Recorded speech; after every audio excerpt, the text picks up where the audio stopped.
আজ আমরা সপ্তম শ্রেণীর গণিত প্রবাহ শুরু করতে চলেছি। তো তোমরা যারা এই চ্যানেলে আছো তারা জানো যে আমরা ক্লাস 8, 9, 10-এর ম্যাথামেটিক্স করছি এবং আজকে আমি সপ্তম শ্রেণীর ম্যাথামেটিক্স শুরু করতে চলেছি। তো প্রথম অধ্যায় যেটা আমাদের রয়েছে সেটা আমাদের আছে পূর্বপাঠের পুনরালোচনা। তো এই অধ্যায়ের অঙ্কগুলো আমরা শুরু করব। তো এই অঙ্কগুলো শুরু করার আগে এগুলো তোমরা জানো ক্লাস 6-এ তোমাদের ছিল। তো এখানে আমরা যে নিজে করি 1.1 যেটা আছে এই চ্যাপ্টারে অঙ্কগুলো আমরা আজকে করব এবং খুব সহজভাবে বুঝে যাব যে কিভাবে অঙ্কগুলো করতে হয়। ওকে, তো ভিডিওটি শেষ পর্যন্ত দেখলে তোমাদেরই লাভ হবে। তো চলো শুরু করা যাক অঙ্কগুলো। তো দেখো নিজে করি 1.1 প্রথম অঙ্ক রয়েছে 1 টাকার 1/2 অংশ সমান সমান বক্স পয়সা, অর্থাৎ কত পয়সা বার করতে হবে। তো 1 টাকার 1/2 অংশ সমান কত পয়সা বার করতে হবে। তো চলো করা যাক কীভাবে করতে হবে। দেখো এখানে দেখো এই যে 1 টাকার 1/2 অংশ, অর্থাৎ আমাকে পয়সায় নিয়ে বলেছে কত পয়সা, তার মানে এই 1 টাকাকে আমাকে পয়সায় কনভার্ট করতে হবে। 1 টাকা মানে কত পয়সা? 100 পয়সা। তাহলে 1 টাকার জায়গায় আমি 100 পয়সা লিখলাম, 100 লিখলাম ইন্টু এত টাকার অংশ, তার মানে টাকা যখন দেখবে র থাকবে তার মানে এর সঙ্গে গুণ হবে, এর বোঝাচ্ছে, ঠিক আছে। তো 1 টাকার এত অংশ তার মানে 100, 1 টাকা মানে 100 পয়সা, তার সঙ্গে 1/2 গুণ হবে, হয়ে যে উত্তরটা বেরোবে সেটা পয়সায় বেরোবে, ঠিক আছে। তো এবার দেখো এই যে উপরে আছে 100 আর নিচে আছে 2, কাটাকুটি হবে, তাই না। তো 2কে 100 দিয়ে ভাগ করলে কত হয়? 50, তাহলে 50 পয়সা। তাহলে উত্তর আমরা কত পেলাম? 50 পয়সা। তাহলে প্রথম যে আমাদের উত্তরটা বেরোলো সেটা আমাদের হলো 50 পয়সা। ওকে, নেক্সট বলছে 1 বছরের 1/4 অংশ সমান সমান কত মাস। তাহলে বছর থেকে আমাদের মাসে নিয়ে যেতে হবে। 1 বছর মানে কত মাস? 12 মাস। তাহলে 12-র সঙ্গে 1/4 গুণ হবে, ঠিক আছে। তো দেখো 1 বছরের 1/4 অংশ তার মানে কি 12 গুণ 1/4 মাস, 4 দিয়ে 12টা কাটো, 3 4 12, তাহলে 3 মাস। বুঝতে পারলে? তাহলে উত্তরটা কত আসছে? উত্তরটা আসছে 3 মাস। নেক্সট বলছে 4 টাকার 5/8 অংশ সমান সমান বক্স টাকা এবং বক্স পয়সা, অর্থাৎ 4 টাকার 5/8 অংশ সমান সমান কত টাকা কত পয়সা। তাহলে প্রথমে আমরা এই টাকাটাকে পয়সায় নিয়ে যাব, নিয়ে সেটা থেকে গুণটা করে নেওয়ার পরে যেটা বেশি হবে সেটাকে আমরা 100 দিয়ে ভাগ করে টাকায় নিয়ে যাব, তারপর পয়সায় নিয়ে যাব। চলো করা যাক। দেখো 4 টাকার 5/8 অংশ, 4 টাকা মানে কত পয়সা? 400 পয়সা।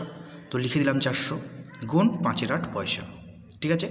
এবার এই 8 দিয়ে 400টাকে কাটো, 8 দিয়ে 400টাকে ভাগ করে দেখবে 50 হচ্ছে, তাহলে 50, তাহলে 50 ইন্টু 5, তাহলে কত হচ্ছে? 250 পয়সা। তো 250 পয়সাকে যদি আমরা 100 দিয়ে ভাগ করি তাহলে কি টাকা বেরিয়ে যাবে। তো 250 পয়সাকে যদি আমরা ভাগ করি তাহলে 2 টাকা 50 পয়সা পাবো, তাই তো। 250 পয়সা মানে কি 100 পয়সায় 1 টাকা, তাহলে আর 200 পয়সায় 2 টাকা, আর 50 পয়সা বসে যাবে, তাহলে 250 পয়সা মানে 2 টাকা 50 পয়সা। তাহলে আমাদের যে উত্তরটা বেরোলো কত? 2 টাকা 50 পয়সা, ঠিক আছে। 4 নম্বর প্রশ্ন দেখো 2 কিলোগ্রামের 1/5 অংশ সমান সমান কত গ্রাম। 2 কিলোগ্রামের 1/5 অংশ সমান সমান কত গ্রাম। তো ক্লাস 6-এ আমরা কিলোগ্রাম থেকে গ্রামে যাওয়া একটা কনভার্ট করে দেখেছিলাম। আমরা সকলেই জানি যে 1 কিলোগ্রাম মানে 1000 গ্রাম, তাই না। 1000 গ্রামে 1 কেজি হয়। তো তো এটা আমরা তাহলে করে ফেলি। দেখো 2 কিলোগ্রামের 1/5 অংশ তার মানে কি 2 কিলোগ্রাম মানে কত গ্রাম হবে? 2000 গ্রাম হবে। 1000 গ্রামে 1 কিলোগ্রাম, 2000 গ্রামে 2 কিলোগ্রাম, তাহলে 2000 গ্রাম গুণ 1/5। ওকে, তাহলে 5 দিয়ে 2000টা যদি ভাগ করি পাবো আমরা 400, তাহলে 400 গুণ 1 সমান 400 গ্রাম। বোঝা গেল আশা করি। তাহলে এই অ্যান্সারটা আমাদের কত এলো? এই অ্যান্সারটা আমাদের এলো 400 গ্রাম।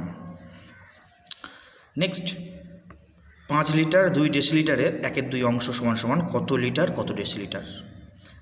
তো এখানে লিটার ডেসিলিটারের সম্পর্ক আমাদের জানতে হবে। তো চলো করা যাক অঙ্কটা। দেখো 5 লিটার থেকে ডেসিলিটার কয় ঘর তোমরা বলতে পারবে? লিটার থেকে ডেসিলিটার হচ্ছে 1 ঘর। আমরা যে হিসেবটা দেখেছিলাম আমরা কী জানি বলো তো? প্রথমে কিলো, হেক্টো, ডেকা, মিটার, ডেসি, সেন্টি, মিলি, বা কিলো, হেক্টো, ডেকা, লিটার, ডেসি, সেন্টি, মিলি। তো লিটার থেকে ডেসিলিটার ক ঘর? এক ঘর, তাই না? তো সেই এক ঘরের জন্য কত হবে? এক ঘরের জন্য হবে 10 গুণ। তাহলে এই লিটার থেকে যদি আমরা ডেসিলিটার যেতে চাই তাহলে 10 গুণ হবে। তাহলে 5 লিটারের সঙ্গে 10 গুণ করলে হয় কত? 50। ঠিক আছে, আর এই 2 ডেসিলিটার আছে তাহলে এটা যোগ হয়ে যাবে, তাই না? 5 লিটার তার সঙ্গে 10 গুণ করলে এটা 50 ডেসিলিটার হবে, আর এই 2টা যোগ হয়ে যাবে তাহলে হবে 52 লিটার, তাই না? তাহলে আমি লিখলাম 50 যোগ 2 গুণ 2 ডেসিলিটার। এবার 50 আর 2 যোগ করলে 52 হয়, 52কে 2 দিয়ে কাটো, 26। তাহলে উত্তর হলো 26 ডেসিলিটার। তো এইটাই উত্তর আগলে চলতো, কিন্তু আমাদের বলেছে কত লিটার কত ডেসিলিটার। তাহলে এটাকে আবার 10 দিয়ে ভাগ করে দিতে হবে, কারণ লিটার থেকে যখন ডেসিলিটারে এসেছিলাম তখন 10 গুণ করেছিলাম, ডেসিলিটার যখন লিটারে যাবো তখন 10 ভাগ হয়ে যাবে। তাহলে এটা 10 ভাগ করলে কত হবে? 2 লিটার, আর 6 ডেসিলিটার পড়ে থাকবে, তাই না? যদি 10 দিয়ে ভাগ করি কত? পয়েন্ট এখানে বসবে, তাহলে 2.6 হয়ে যাবে। তা 2.6 মানে কি? 2 লিটার 6 ডেসিলিটার। তাহলে আমাদের 5-এর উত্তরটা এলো 2 লিটার 6 ডেসিলিটার। ঠিক আছে, নেক্সট 6 দাগের অঙ্কটা দেখো। একটি সংখ্যার 1/3 অংশের সঙ্গে 20 যোগ করলে 35 হয়, সংখ্যাটি কত হবে? হিসেব করে লিখি, হিসেব করি। তো একটা সংখ্যার সঙ্গে 1/3 অংশ, একটা সংখ্যার 1/3 অংশের সঙ্গে 20 যোগ করলে 35 হবে। তাহলে মনে করি একটা সংখ্যা এক্স, সেই এক্সের সঙ্গে 1/3 গুণ করব, তার সঙ্গে 20 যোগ করব, করলে 35 হবে। তো চলো সমীকরণটা দেখে নিই আমরা কীভাবে করতে হবে। দেখো আমরা কি করব, মনে করি সংখ্যাটি এক্স। আমরা সংখ্যাটি যেগুলো আমি যেহেতু জানি না, তাই সংখ্যাটা আমি এক্স ধরে নেব। তাহলে শর্তানুসারে কী হবে? এই সংখ্যাটির সঙ্গে 1/3 গুণ হবে, তার সঙ্গে 20 যোগ হবে, আর সেটা উত্তর বেরোবে 35। সেটাই আমাদের বলা হয়েছে। এবার আমাদের ক্যালকুলেশান করতে হবে। এই ক্যালকুলেশানগুলো অ্যাকচুয়ালি কী হয়, এই ক্যালকুলেশানগুলো তোমাদের এর পরে আছে। তো এই অঙ্কটা আমি এখন শিখিয়ে দিচ্ছি। তোমাদের শেষের দিকে সমীকরণ গঠন ও সমাধান বলে একটা চ্যাপ্টার আছে সবার লাস্টের দিকে, তো সেটা থেকে তোমরা আরও ভালো বুঝতে পারবে। আপাতত তোমাদের ভালো করে বুঝিয়ে দিচ্ছি, দেখে নাও। তো এই যে এক্স ওর উপরে 1, তাহলে এক্স আর 1 গুণ করলে কী হয়? এক্স, আর নিচে 3 বসে গেল। আচ্ছা, এবারে 20 আছে। সবসময় মনে রাখবে যে সমান সমান চিহ্নে যদি কোনো জিনিস এই পার থেকে এই পারে নিয়ে যাই, তাহলে যোগটা হয়ে যাবে বিয়োগ, বিয়োগটা হয়ে যাবে যোগ, গুণটা হয়ে যাবে ভাগ, ভাগটা হয়ে যাবে গুণ। তাহলে এখানে 20টা কী আছে? এবারে যোগ ছিল, তাহলে এই যদি এপারে চলে যায় তাহলে 20টা হয়ে যাবে বিয়োগ। ঠিক আছে, তাহলে 35 মাইনাস 20 হয়ে যাবে। 35 থেকে 20 বাদ দাও, কত হবে? 15। তাহলে x/3 = 15। এবার দেখো এই এক্সের সঙ্গে এটা 3 ভাগ আছে, এই 3 যদি ওই দিকে পাঠাতে চাই তাহলে এটা গুণ হয়ে যাবে। ঠিক আছে, দেখো তাহলে 15 গুণ 3, তাহলে এক্সের মান কত পেলাম? 3 15 45, তাহলে সংখ্যাটি 45 হবে। আশা করি তোমরা বুঝতে পারলে। তাহলে এই যে উত্তরটা বেরোলো, এটা বেরোলো আমাদের 45, 6টা বেরোলো আমাদের 45। নেক্সট 7 অঙ্কটা দেখো। হিসেব করে দেখি 5-এর সাথে 2 গুণের সঙ্গে কত যোগ করলে 3 পাবো। ঠিক আছে, হিসেব করে দেখি 5-এর সাথে 2 গুণের সঙ্গে কত যোগ করলে 3 পাবো। তো দেখো করা যাক অঙ্কটা। আমরা সেই কী করলাম, আমরা ধরে নিলাম যে মনে করি এক্স যোগ করতে হবে, এক্স যোগ করবো। তাহলে শর্ত অনুসারে কী হবে? 5-এর সাথে 2 গুণ, তার সঙ্গে এক্স যোগ করলে 3 হবে। ঠিক আছে, এবার আমরা গুণটা করে দিলে 5 2 10, নিচে 7 বসে গেল, এক্সট্রা পাশে বসে গেল, এবারে 3। আর আমরা কী করছি? এই এক্সট্রা রাখছি আর এই জিনিসটা এই দিকে পাঠিয়ে দিচ্ছি। তাহলে এটা কত হবে?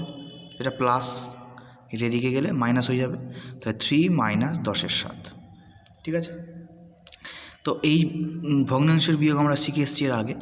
এর নিচে কিছু নেই মানে 1, 7 আর 1 লসগু করলে 7 হয়। এই 3 আর 7 গুণ হয়ে যাবে, 3 7 21 মাইনাস এটা বসে যাবে 10। তাহলে 21 থেকে 10 বাদ দিলে কত হয়? 11, তাহলে 11/7। তো এক্সের মান 11/7 রাখতে পারতাম, কিন্তু উপরে যেহেতু বড় আছে, নিচে যেহেতু ছোটো, তোমরা সবাই জানো যে ভর মানে লবটা বড় রাখা যায় না। তার জন্য কী করতে হবে? ভগ্নাংশে ভাগ করে নিতে হবে। তাহলে 7 1 × 7, 4 বসে গেল, 4টা উপরে উঠে যায় আর 7টা নিচে নেমে যায়, তাহলে 1 পূর্ণ 4-এর 7। তাহলে এক্সের মান কত পেলাম? 1 পূর্ণ 4-এর 7। তাহলে আমাদের উত্তর লিখবো কত? 1 পূর্ণ 4-এর 7 যোগ করতে হবে। তাহলে আমরা 7-এর অঙ্কটা করে ফেললাম। নেক্সট 8-এর অঙ্কটা দেখো। 5-এর 7-এর সঙ্গে কত গুণ করলে 4 পাবো? তো চলো করা যাক। দেখো আমরা কি করলাম, 5-এর 7-এর সঙ্গে মনে করি এক্স গুণ করতে হবে। তো 5-এর 7-এর সঙ্গে এক্স গুণ করব, তাহলে 5-এর 7 গুণ এক্স সমান 4।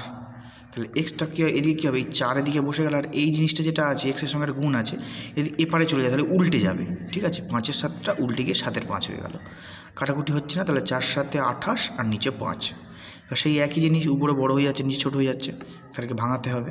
তাহলে আমরা 5 দিয়ে 28টা ভাঙাচ্ছি, ভাগ করলে কত হয়, 5 5 25, নিচে 3 বেরোচ্ছে, 3টা উপরে চলে যাবে, 5টা নিচে বসে যাবে। তাহলে 5 গুণ 3-এর 5। তাহলে এক্সের মান কত বেরোলো, 5 গুণ 3-এর 5। তাহলে আমরা উত্তর কী লিখব, 5 গুণ 3-এর 5 গুণ করতে হবে। নেক্সট 9 দাগের অঙ্কটা দেখো, 2-এর 3, 4-এর 5 ও 2 3 ইন্টু 4-এর 5 এর মধ্যে কোনটি সবচেয়ে ছোট হিসেব করি। তো এটা আমাদের ক্যালকুলেশন করতে হবে, তারপর বলতে হবে কোনটা ছোট।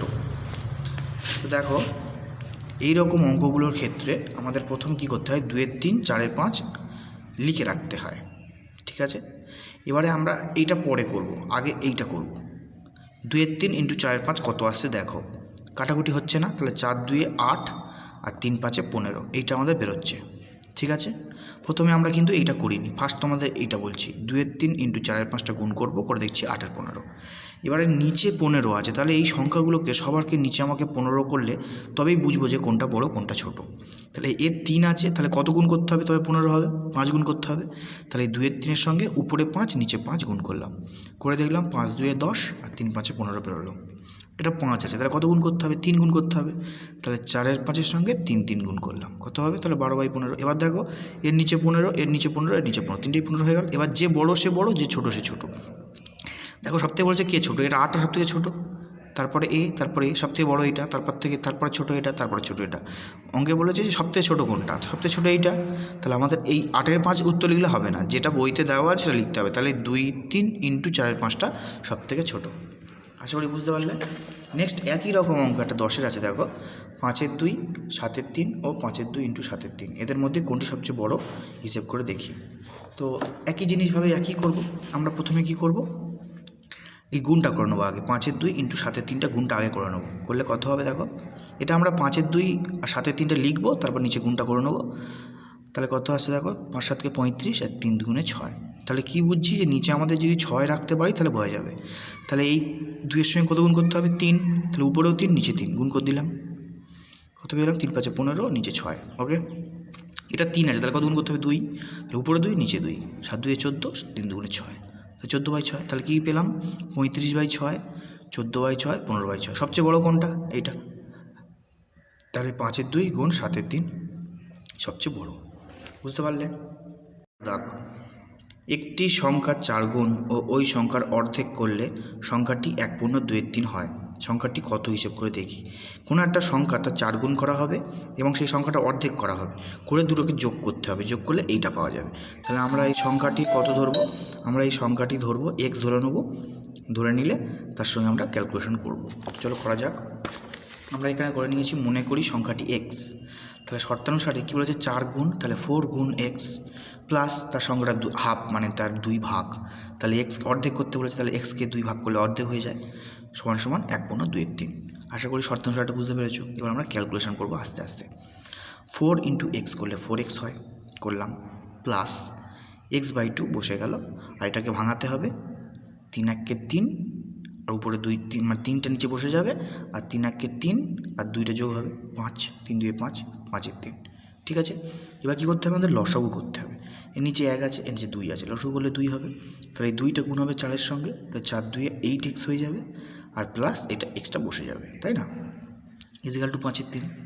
এবার কি হয়, যোগটা করতে হবে, 8x আর x, মানে 8টা x আর একটা x, কত হবে, 9টা x, তাহলে 9x/2 ইজিক্যাল টু 5-এর 3। এবার একটা জিনিস মনে রাখবে, এই যে এই এক্সের সঙ্গে 9/2টা কী আছে, এক্সের সঙ্গে 9/2টা গুণ আছে, 9/2 ইন্টু এক্স, তবে এইটা হয়। তাহলে 9/2 যদি এপারে চলে যায় তাহলে উল্টে যাবে, 2-এর 3 2-এর 9, এটা আগেই বলে দিয়েছি যে এক্সের সঙ্গে 9-এর 2 গুণ আছে, তাই না, এক্সের সঙ্গে 9-এর 2 গুণ আছে, তাহলে এদিকে চলে যাবে, তাহলে এটা উল্টে যাবে, 2-এর 9 হয়ে যাবে। দেখো তাহলে x সমান এদিকে কী হবে, 5-এর 3 ইন্টু 2-এর 9। এবার কাটাকুটি হবে না, গুণ করে দিতে হবে, 5 2 10, 3 লং 27। তাহলে এক্সের মান কত, 10-এর 27। তাহলে আমাদের উত্তরটা বেরোলো সংখ্যাটি 10-এর 27। আশা করি অঙ্কটা বুঝতে পেরেছো। এবার আমরা লাস্ট 12 অঙ্কটা করে নেব। 1/2 মাইনাস 1/3 ভগ্নাংশটি 1/2 প্লাস 1/3 ভগ্নাংশের মধ্যে কতবার আছে? তার মানে কি এই ভগ্নাংশটি এইটার মধ্যে কতবার আছে, তার মানে এইটার দিকে এইটাকে ভাগ করলে উত্তরটা বেরিয়ে যাবে। তো ভাগ করার আগে আমরা প্রথমে একটু ক্যালকুলেশনটা করে নিই। আমরা প্রথমে 1/2 আর 1/3 যোগটা করে নিই। 1/2 1/3 যোগ করলে কত হবে? 3 2 6 লসাগু। এই 3টা এর সঙ্গে গুণ হবে, 2টা এর সঙ্গে গুণ হবে, তাহলে 3 1 3 2 1 2, 3 2 কত? 5, তাহলে 5/6 আমাদের বেরোলো প্রথমটা যোগটা। এবার আমরা বিয়োগটা করব, তাহলে 1/2 মাইনাস 1/3 বিয়োগ করো, সেই লসাগু 6, 3 1 3, মাঝখানে বিয়োগ আছে, বিয়োগ বসলো, 2 1 2, তাহলে কত বেরোলো? 3 থেকে 2 বাদ দিলে 1, 1 6, তাহলে যোগ করলে পেয়েছি 5 6 আর এটা করেছি 1 6। তাহলে আমি কি বললাম? দুটো ভাগ করে দিতে হবে, তাহলে 5 6কে 1 6 দিয়ে ভাগ করে দাও। 5 6 ভাগ 1 6, তো ভাগটাকে যদি গুণ করতে সেটা উল্টে যায়, তাহলে গুণ 1 6টা হয়ে যাবে 6 1, তাই না? এবারে দেখো 6 6 কেটে যাচ্ছে, তাহলে উত্তর উপরে আছে 5, নিচে আছে 1, তাহলে উত্তর কত? 5, তাহলে ভগ্নাংশটি 5 বার আছে।